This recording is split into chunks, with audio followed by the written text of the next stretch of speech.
The multi-effects amp modeler space is full of products that are trying to grab your attention and is largely dominated by companies like Fractal, Line 6, and Kemper. So in this cutthroat space, how can a new flagship modeler stand out? Well, if you have a massive global name like Fender, then I'd say you have a fighting chance of competing with the top names that are out there. Enter the Fender Tone Master Pro, a nearly 9-pound heavy-duty full metal chassis powerhouse. It features over 100 Tone Master quality amp and effects modules, thousands of built-in impulse responses with a variety of cabinet and microphone options, a 7-inch color touchscreen, innovative song and set list modes, a 60-second looper, and the Tone Master Pro comes with a desktop app for editing, sharing, and downloading presets, and the desktop app and the user interface on the unit mirror each other almost identically, which is a really nice touch. You also have Bluetooth wireless for streaming audio from a mobile device into the Tone Master Pro. On the front of the unit, we have 2 large encoders with scribble strips. We have 10 smaller footswitch encoders with scribble strips as well. And on the back of the unit, we have a combo jack mic/line input, as well as a 1/4-inch instrument input, and a whopping 4 mono effects loops that can be ran as 2 stereo effects loops. We also have 2 output sections, one of them featuring left and right XLR outputs, as well as 1/4-inch left and right outputs, and a ground lift switch, and the other output section has 2 1/4-inch outputs. We also have a 1/4-inch headphone output, an 1/8-inch auxiliary input. We also have 2 expression pedal inputs, a toe switch input, an amp control output, MIDI in and out /through, and a micro SD card, which I'm not really sure what that's for yet, but I'm sure we will find out in the future. And the retail price of the Tone Master Pro is going to come in at $1699 US. Now, I've had some time to get to know the Fender Tone Master Pro, and I'm really excited to show you what I've come up with and what I love about it, as well as some things that I think they could improve upon. So with that said, let's plug in and chug in. I apologize for that one. I couldn't think of a better segue.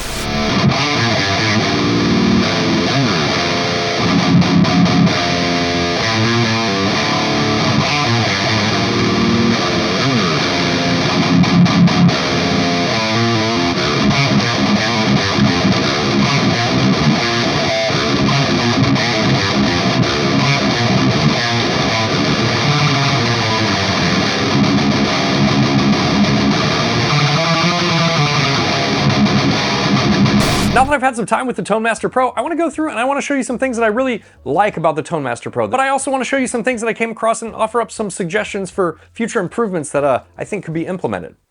That's what we're doing here, trying to be unbiased. Now, for the sake of transparency and full disclosure, this is a sponsored video. However, I don't know how sponsored this is. That's kind of on purpose. Like, I don't know if I'm sending this back to Fender. The first thing I want to talk about, and what I think probably most of you are interested in, is the fidelity of the unit. Like, how good does everything sound? I would say this is up there with the best of them. Maybe even better? It's really hard to say without like a direct shootout video, which, by the way, if you would like to see that video, let me know down in the comments below. Also, just so all of you are aware how everything in this demo works, I'm playing a Jackson American Virtuoso that has a JB in the bridge, a 59 in the neck, that is plugged in to the Fender Tone Master Pro. That is going into a Seymour Duncan power stage, which is powering this Bogner Uberschall cabinet. However, I'm also running directly out of the Fender Tone Master Pro into my audio interface, so that way we can hear the Tone Master Pro both in the context of playing it through an actual cabinet and moving air, like, you know, if you wanted to do that live or at your band practice or whatever, as well as running out of the unit into like front of house or into your audio interface for recording, something like that. And then we can also hear the fidelity of like the built-in cabinets, because I think the built-in cabinets are really good. I will go into that here in a little bit. I'm also using the Tone Master Pro up here because it's easier to dial in things like up here rather than on the floor and hunched over. So I will show you how to use some of the foot switch stuff, but I gotta do it with my hands. You'll get the idea. It'll be fine. The first thing that I want to show you is some of the effects fidelity. Let me show you what I mean by that. You know, I'm gonna go to a preset here.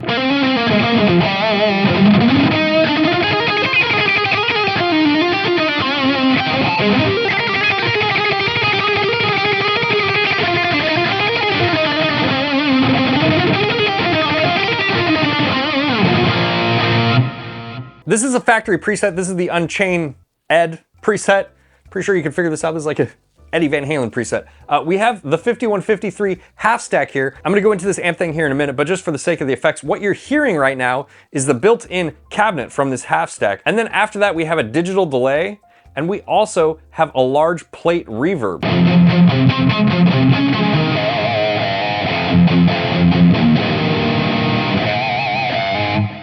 Now, we can also assign these to the foot switches here, right? So if we go over here and we click foot switch mode, now let's say we want to turn the phaser on, you can just click the phaser button.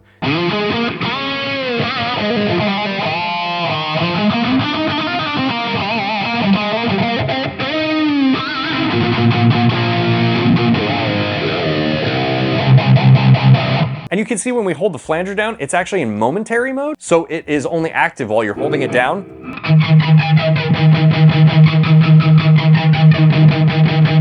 Now, if you wanted to assign these and change these, you can actually go down here into the foot switch assignment, and we can actually go to like the flanger here, for example. So you can see down here, the switch is in momentary mode. Let's change that to latching. And now, when we press it, the flanger stays on.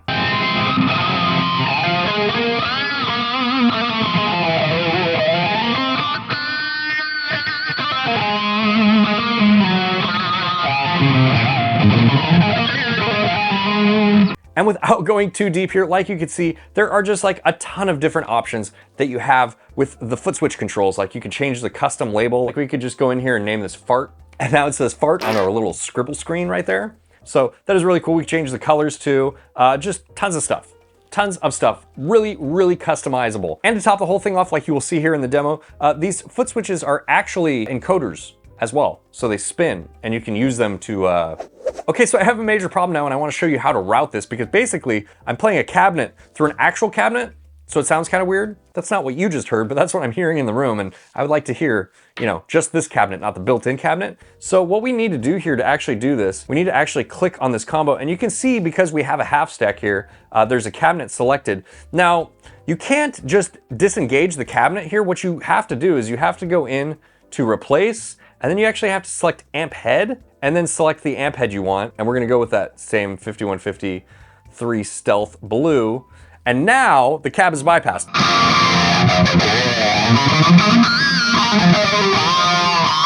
Which sounds great for me in the room, but if you're running this to like front of house or anything, they'd be like, sounds terrible, what are you doing? So what we actually need to do here, if we want to have a cab going out to front of house or to, you know, our DAW or whatever for recording, but actually run an actual cabinet as well, we need to go in here and click on this instrument input. And this is where the routing is. So you see you have a bunch of different routing chain options. We're gonna want the instrument split. Now there is options here for instrument and mic line in, because this does have a microphone XLR input, and you can run that in conjunction with your guitar. Like if you're a singer-songwriter and you wanna have like microphone effects and guitar effects too.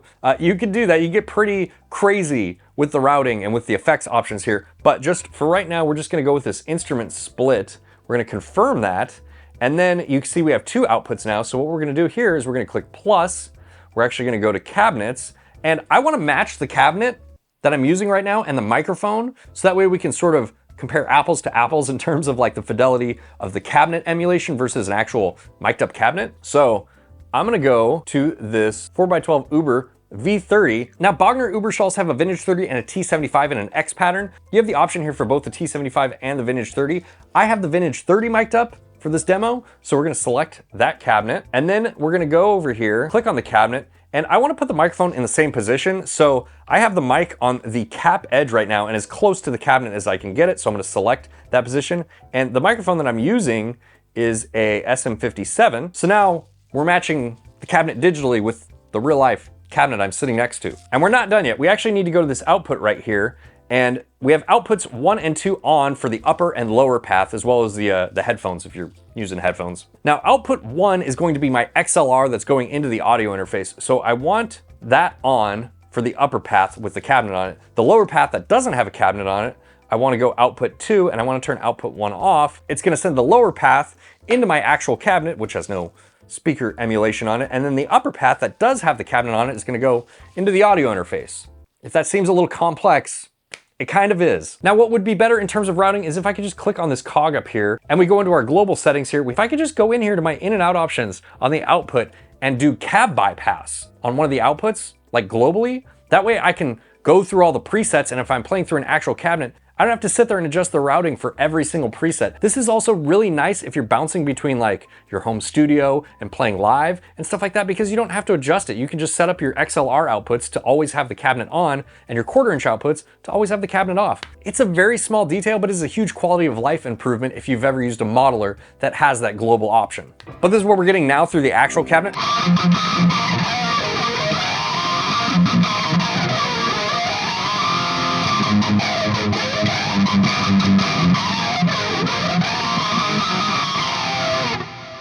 Let's turn our fart off.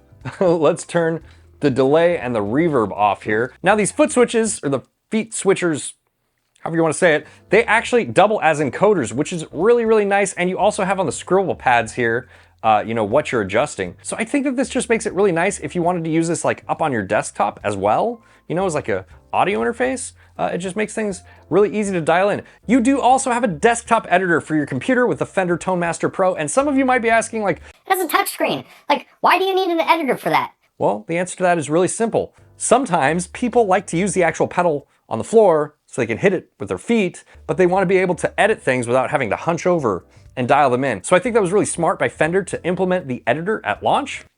It's just my opinion, but I think it's a good move. And the editor mirrors the on-screen user interface almost identically. So, you know, you don't have to make an adjustment like when you go to the editor on your computer, like, oh, where's that thing in the, it's like exactly the same as if you were dialing it in right here, which I think was a nice touch also. Let's dial this amp in.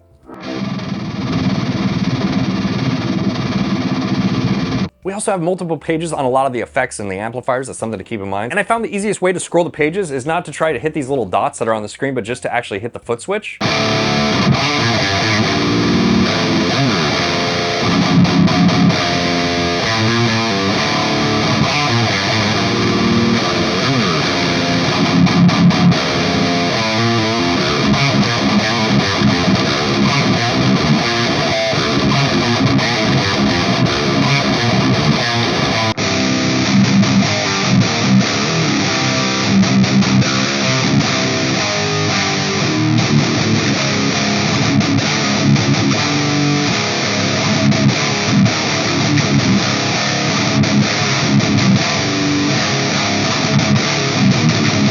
Now, I'm sure there's a handful of you that are tuning in to not hear like high gain metal tones, which is normally what I do here on my channel, but I think in the case of the Fender Tone Master Pro and it being a Fender product and a lot of people just associating, you know, clean and rock blues tones with Fender, I want to show you something that I think is really cool here. So let's actually go back and we're going to do a clean tone right now. If you're a regular viewer of my channel, bear with me on this. Let's go right in front of the amp here and we're going to go with an amp head. And let's go with a 65 twin reverb. And what we're gonna wanna do here is now we're gonna wanna go into the foot switch assigns. I'm gonna pick one of these new foot switch positions and we're gonna do on off and assign that to both of the amplifiers, okay? Then we're gonna go back here and we're going to open up this amp and bypass it. And now when I hit this foot switch, we can switch between the different heads. So this is essentially like a channel switch now.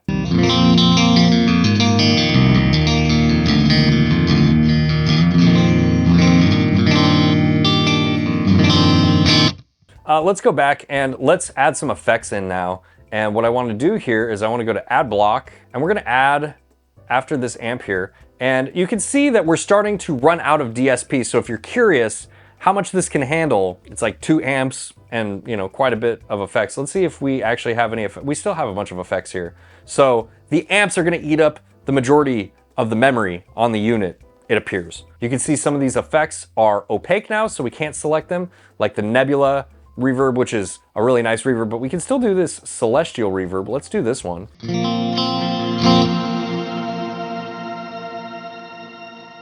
And when it comes to effects fidelity, I think that these reverbs really just demonstrate how good it is.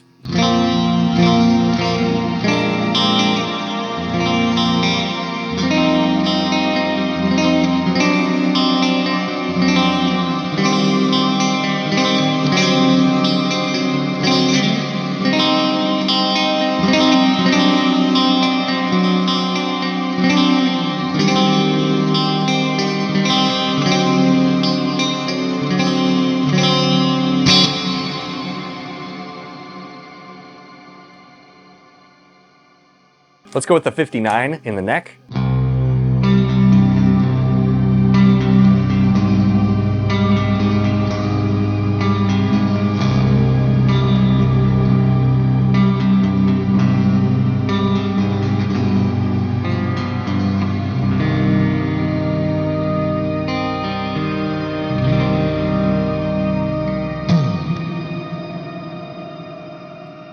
Just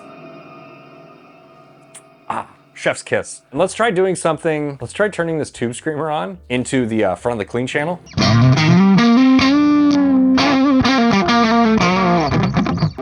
Okay,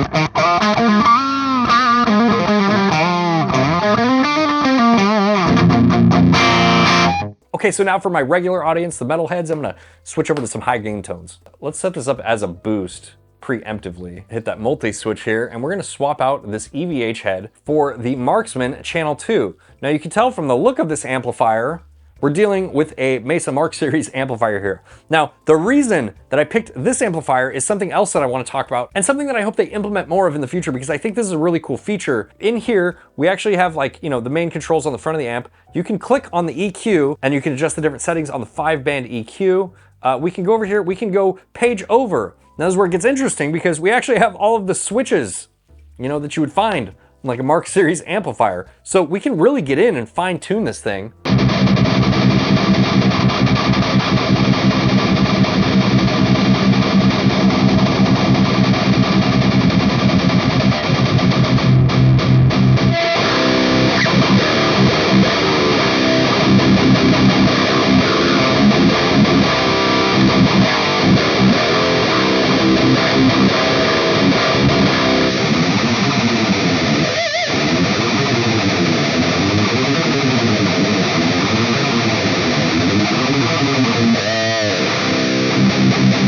And now that we have a boosted high gain amplifier, we really need a noise gate. Click the add block here, and we're gonna go in the very front of the signal chain, and we are going to go effects, dynamics, EQ, and you can see we have a bunch of different options here. I just want a noise gate. I'm gonna go with this metal gate. It's a metal gate. Makes sense, right?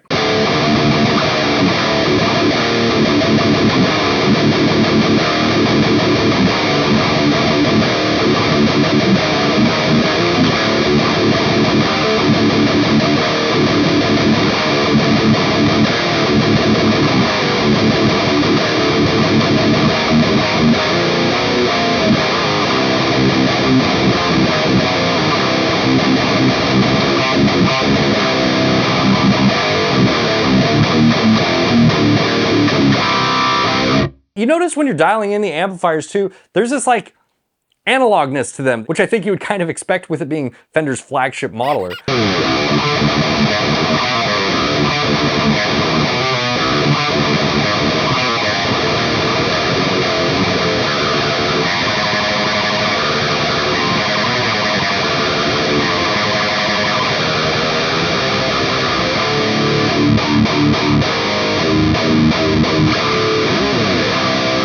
Again, another amazing sounding amplifier. Now that leads me to something that I think could be improved in the future. If you go into the amplifiers here, especially for high gain guys like me, you know, we have a 𝗦𝗘𝗧𝗥𝗢𝗡𝗦, we have a dual rectifier, we have a Mark Series amplifier, we have the EVH-5153 Stealth, and we have the FBE100, and then we have a British Jubilee, and then you start getting into like lower and lower gain as you go up. I just hope that, you know, they bring in more amplifiers and they have the same functionality they have with like the Mark Series amplifier, for example, or even like if you go in here to the FBE, which is like a, you know, HBE, a Friedman HBE, same thing here. You go page over and you have like all the switches, you know, that you have on the amplifier. So I just hope they keep moving in that direction. In terms of effects, I think the effects are good. I think you have more than enough effects.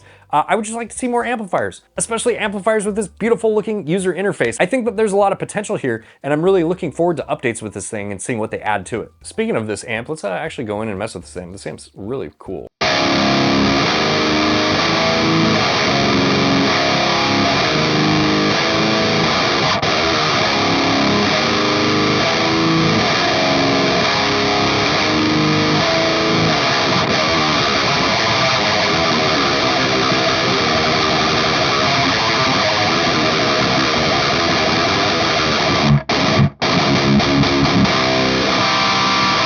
You can really notice like the minutia in the details between them as well. And I think that just speaks to like the fidelity of these, you know, recreations, these amplifiers. Okay, now I'm gonna switch to a guitar that has some active pickups for the rest of the demo, just for those of you that use EMGs.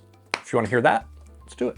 This is my Deviant Guitars Grimoire. It has an 81X in the bridge and an 85X in the neck. Let's replace this guy with the 𝗦𝗘𝗧𝗥𝗢𝗡𝗦.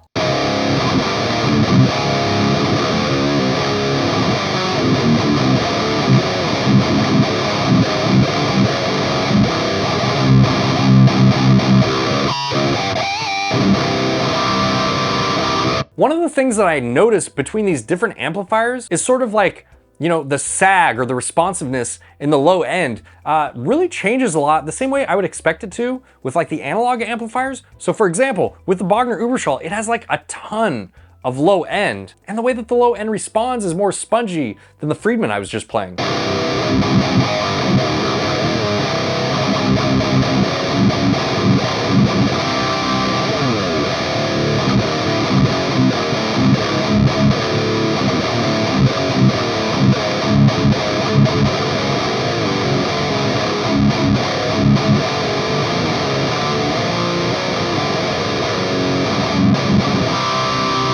And these are the default values. Let me set this up the way that I would set it up, you know. So let's go in here and.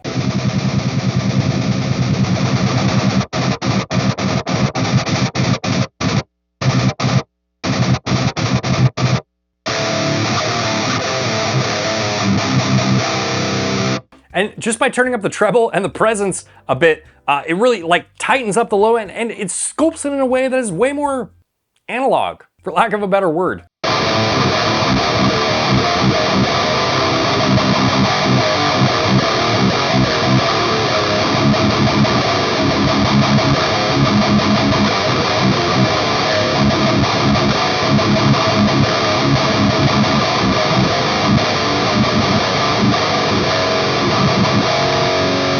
So for example, like you can hear the character, it didn't just get brighter. Like the whole thing sort of shifted and changed with dialing in the settings. So let's turn the presence back down and let's turn the treble back down.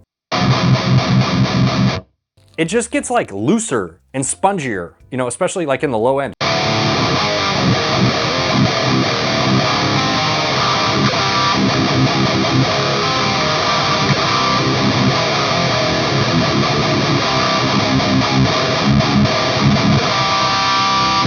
And then obviously if we go back up, not only are we getting brighter, but everything is just like tightening up.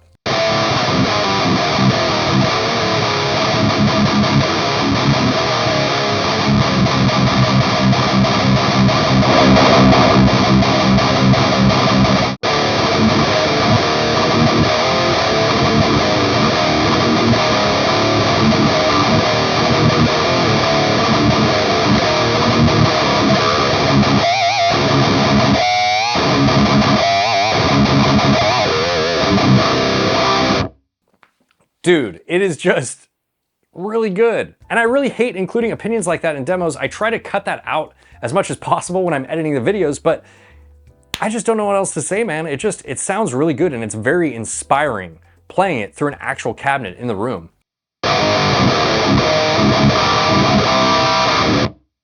Let's throw some effects on this, like let's do some lead sort of stuff. We're just gonna use the delay and the reverb that were on this preset already.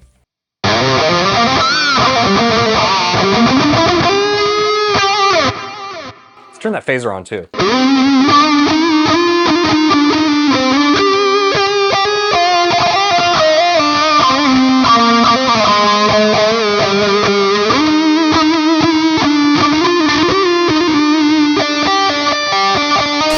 Thoughts here on the Fender Tone Master Pro. Man, I'm pretty impressed with this thing. I think all the issues that I have can be corrected with future firmware updates, and while I know people are soured by the idea of products coming out not fully baked, I think the Tone Master Pro actually has everything it needs and is a solid product as is. The stuff that I would like to see updated are mostly quality of life improvements like the more flexible routing and global cab bypass options. Having more amplifiers to choose from and consolidating some models would be a plus too, but it's totally fine as is. There's more than enough content to get the job done and keep you wildly entertained while you're tone diving. Speaking of tone diving, I think one of the best things that Fender implemented is the UI. Not only is the editor software mirrored exactly on the actual unit itself, it works really well with the touchscreen and having footswitch encoders to give you multiple tone dialing options. And like I mentioned, I love the form factor and the user interface, especially when using the Fender and EVH models. There's something really cool about having the actual amp faces on the screen, and I find that it just keeps me more engaged when I'm tweaking knobs. And I also really appreciate the detail that they go into on some of these amplifiers, specifically the Mark series with with its graphic EQ and all the extra switches that are baked into the user interface. This doesn't just apply to the amplifiers either. The effects are just as meticulously detailed and some of the most impressive I've ever heard. Overall, it's just fun. I had a really good time messing around with this, and it really reminded me of the feeling that I got messing around with different pedals and amplifiers when I first started playing guitar. Now, I know that the digital modeler space is crowded, and it seems like there are way too many modelers and multi-effects units on the market, but this one definitely stands out to me, and I think it's pretty ballsy of Fender to come out of the gate swinging with a large flagship unit like this. Let me know what you guys think. Do you think it's a little too late and the space is already full, or do you think that Fender has a shot of disrupting the industry with a super versatile unit? Make sure to hit the like button, and as always, I'll see you in the next one.